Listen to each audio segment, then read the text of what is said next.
Hello दोस्तों, आप सबका स्वागत है आपके अपने यूट्यूब चैनल विज्ञान क्लासेस में। चलिए आज जो है आप लोगों को कक्षा 10 से गणित अध्याय 3 दो चर वाले रैखिक समीकरणों का युग्म के बारे में आपको बताएंगे और बताएंगे कि किस प्रकार से जो है दो चर वाले रैखिक समीकरणों के युग्मों को सॉल्व किया जाता है। ठीक है, तो देखें इसमें पहला वाला मेथड है प्रतिस्थापन विधि।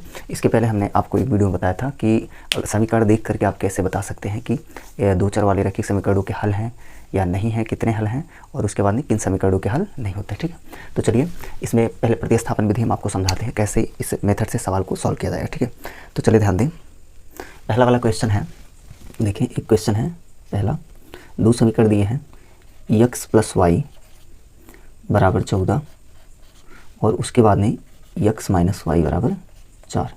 ऐसे दो समीकरण दे दिए गए हैं और इनको जो है आपको प्रतिस्थापन विधि से सॉल्व करना है। ठीक है, तो प्रतिस्थापन विधि का मतलब होता है कि यदि मान लीजिए आपको दो समीकरण दिए गए हों तो उन दो समीकरणों में से किसी एक समीकरण को ले करके उसमें x का मान या तो y के पदों में रखते हैं या तो y का मान जो है x के पदों में रखा जाता है। उसके बाद में जो प्राप्त होता है उसको जो है समीकरण दूसरे वाले समीकरण में रखा जाता है। तो चलिए हम आपको बता रहे हैं, स्टेप बाय स्टेप समझा रहे हैं। चलिए ध्यान दीजिएगा, जैसे मान लो ये पहला वाला समीकरण हो गया, ठीक है, और ये दूसरा वाला समीकरण हो गया। अब आपको सॉल्व करना है इसको प्रतिस्थापन विधि से। ठीक, तो आप समीकरण 1 ले लें, ऐसे लिखना है आपको, समीकरण 1 से देखिएगा x + y = 14 है। अभी करना क्या है आपको, चाहे x बराबर 14 - y लिखें, चाहे y बराबर 14 - x रखें। जैसे हम x का ही मान लेके चलें, x बराबर हो जाएगा 14 और y को उधर करेंगे तो -y हो गया। इसको आप समीकरण नंबर 3 मान लीजिए। ठीक है, क्या करना है, पहले दोनों में से कोई एक समीकरण ले लेना है आपको और उस समीकरण से किसी एक चर का मान जो है निकाल लेना है दूसरे चर के पदों में। ठीक है, समीकरण नंबर ऐसे 3 बन गया। अब क्या करेंगे, समीकरण 3 का मान इस पहले वाले में नहीं रखना, आपको दूसरे वाले में रखना है। इतना ध्यान रखना है कि जिस समीकरण से आप चर का मान निकालें उस समीकरण का मान जो है दूसरे वाले समीकरण में रखना है। तो समीकरण 3 का मान ध्यान दें, समीकरण 3 का मान समीकरण 2 में रखने पर बिल्कुल आप आसानी से समझ जाएंगे।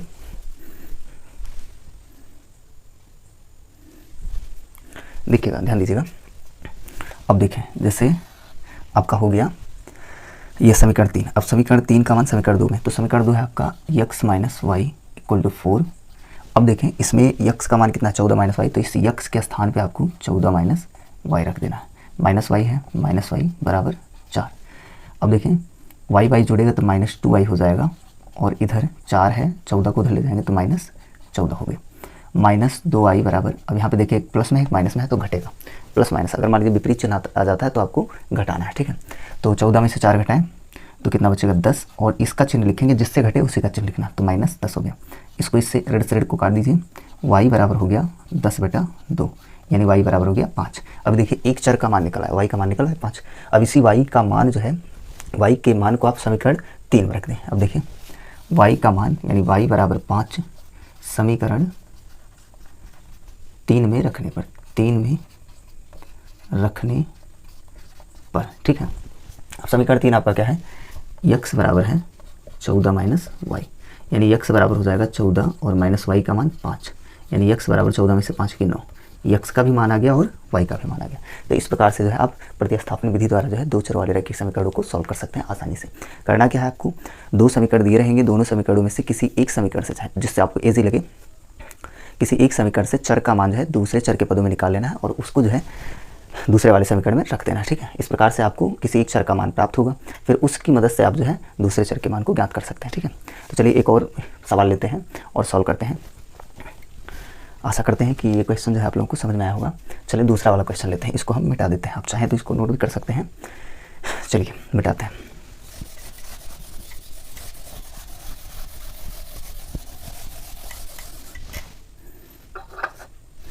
अब एक दूसरा क्वेश्चन लेते हैं, ध्यान दीजिएगा। दूसरा क्वेश्चन है √2x। ये रूट वाला जो सवाल है अक्सर ये बच्चे मतलब इसको लगाने से हिचकिचाते हैं, लेकिन काफ़ी ईजी होता है ये, = 0। ये पहला समीकरण हो गया और दूसरा वाला है √3x - √8y और बराबर 0। ठीक है, ये दूसरा वाला समीकरण। अब आप किसी एक समीकरण को लीजिए, जो समीकरण आपको लगे कि जिस समीकरण से हम आसानी से निकाल सकते हैं। तो देखिए √8 को हम आपको समझा देते हैं कि √8 को आप लिख सकते हो 2√2। देखिए कैसे √8 को 2√2 कैसे लिखेंगे, ध्यान दीजिएगा। √8 को लिखा जा सकता है √4 गुणे √2, ठीक है। और √4 का मान क्या होता है, 2 होता है, और ये √2, यानी √8 के स्थान पे हम लोग जो है 2√2 का यूज़ कर सकते हैं। देखिएगा अब हम यहाँ जो है इस वाले सवाल में समीकरण 2 को ले रहे हैं, ठीक है। तो समीकरण 2 से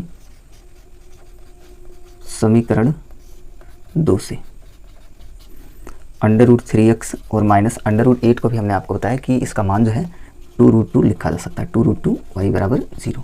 अब इसको उधर कर देते हैं, माइनस 2√2y को उधर कर देते हैं, तो √3x बराबर हो जाएगा प्लस में 2√2y, ठीक है।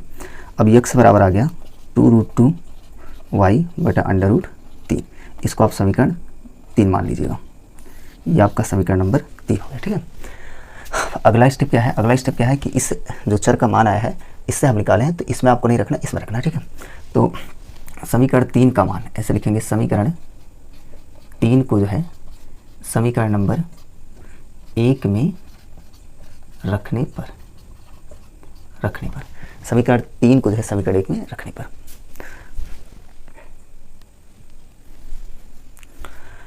थोड़ा वीडियो क्वालिटी देखना पड़ता है क्योंकि गर्मी काफ़ी है। देखिए अब समीकरण 3 को समीकरण 1 में रख देना आपको। देखिए समीकरण 1 क्या है, √2x प्लस √3y बराबर 0, ठीक है।